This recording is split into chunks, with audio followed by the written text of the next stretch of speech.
Common protocols, तो common protocols में हम क्या पढ़ रहे थे कि ऑन दी रिसोर्स एलोकेशन के बेसिस पे आपने क्या किया है यहाँ पे, it has been classified in 3 major categories. एक तो है fixed assignment, then demand assignment and then random assignment.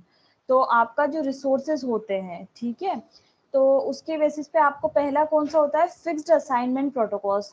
What is the fixed assignment protocol? तो इस फिक्स्ड असाइनमेंट के अंदर क्या होता है, आप जितने भी रिसोर्सेज होंगे सबको प्री डिफाइंड मैनर में क्या कर दोगे, एक तरीके से उनको असाइन कर दोगे, ठीक है। तो in fixed assignment strategies each node is allocated a predetermined fixed amount of channel resources, ठीक है।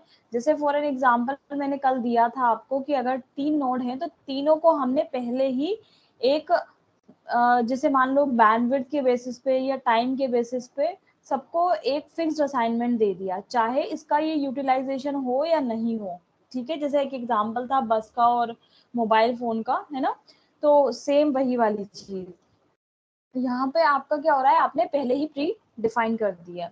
So each node uses it's allocated resource exclusively without competing with other nodes. Typical protocols that belong in this category include frequency division multiple access, that is called as MDMA, then TDMA, time division multiple access, and the code division multiple access, that is CDMA. तो ये 3 तरह के हैं आपके जो define किए गए हैं। एक तो है frequency division multiple access, TDMA, CDMA, सब किस में आते हैं, आपके फिक्स्ड असाइनमेंट प्रोटोकॉल्स के अंदर आते हैं।